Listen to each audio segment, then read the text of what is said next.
You know, this time of year, so many of us are so stressed out about our finances with the holidays. And my next guest, Dakota Grady, a financial planner, is here to talk about how that stress does affect our physical and mental health. Hi, how are you? I'm fine. How about you? Thank you for inviting me. Well, absolutely. Let's talk about, if you don't mind, because I know this was part of my notes for the show, that you had a lot of stress in this area, which probably led to you doing this for a living, right? Can you share that personal story? Yes, I'm actually from South Carolina, and I grew up in a low-income family. And there was a point my family had to go live with my grandmother because our lights got disconnected. So that changed my life, and just feeling the stress of living on food stamps and WIC was something that I didn't want to continue. So when I got older, I finally realized I had a gift for handling money, and I started teaching people in 2010. So you've been doing this for 8 years, and you see the stress that it puts on people.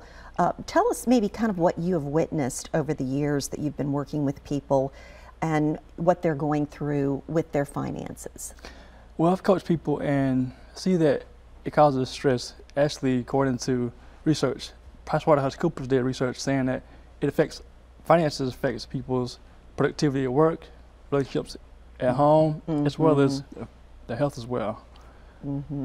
So maybe in terms of the stress, that is something that is very, that's hard to really get a handle on or to know how much that's affecting a person, but maybe the loss of productivity and other things. Where do you start if you're living paycheck to paycheck, which that is the case for so many Americans?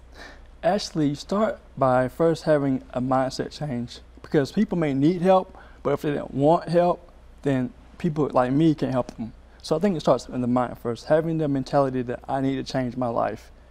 Start there, and then start with these 4 things. First, they need to eat food. Some people may have a credit card statement, for example, pay that bill, but not eat food. Priorities are all out of whack. So first, eat food, because you need to eat to live. Secondly, you need to pay your bills for your mortgage or your rent and utilities. Gotta have lights on so you can see, read, and to live.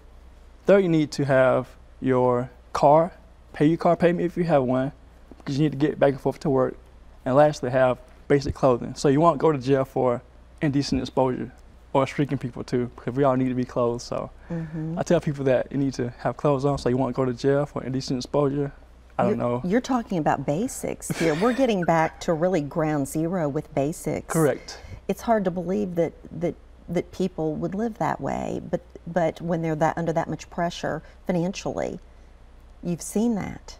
People need to have the basics. Instead of having things that they want, they need to have things they need first.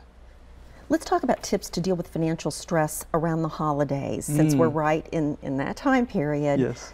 In other words, I saw one of the tips was don't buy things last minute. Okay, what else do you tell your clients? Well, first I think people need to get on a budget.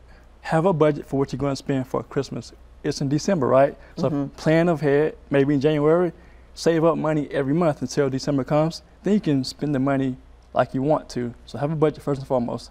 Second, the other one is to use cash. You mentioned using cash. Yes. That way you won't overspend your budget. And also, I think having boundaries as well, because I have a large family. I'm not going to buy for everyone. Maybe if you can do a Secret Santa, buy for 2 people, that way you can stay within your means. And also, I was reading too, avoid the last minute shopping and pay with cash and creative gift giving. You know, I think for a lot of people, especially older people in your family, they really appreciate something that maybe someone made for them. If it's food, if it's cookies, if it's something that you could frame, anything like that, a family picture, and you buy an inexpensive frame, that means so much more. It does, and I have a 2-year-old daughter, so I'm sure my parents would love a gift for my granddaughter, maybe a drawing. It may not be in the colors or in the lines, but I agree that doing things that are simple, money doesn't always have to be spent in order to have a nice gift. Absolutely. How can you get out of debt? And that is a really big question. That's the $1,000,000 question here, right? How do you get out of debt? What do you counsel the people you see with? So I tell people they need to crush their debt, because debt is a thief. It steals, destroys, and people's dreams are getting crushed.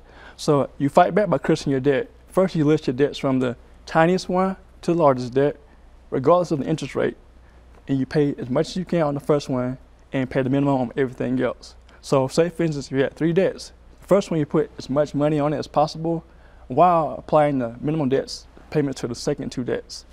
Once you do that, it basically accumulates over time and you'll be able to come debt free.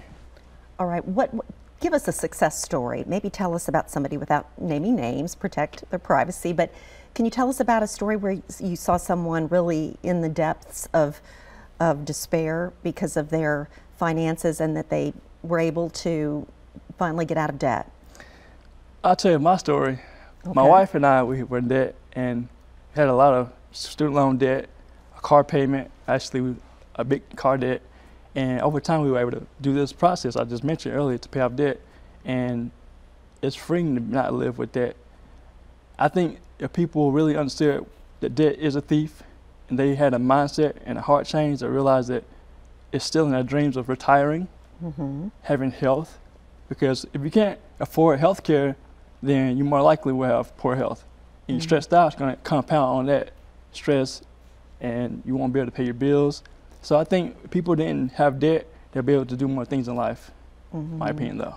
All right, well, you're speaking from a place of knowledge that you've been there and you have worked through that and now helping others. Dakota, thank you so much for sharing your story. It's a good story. Yes.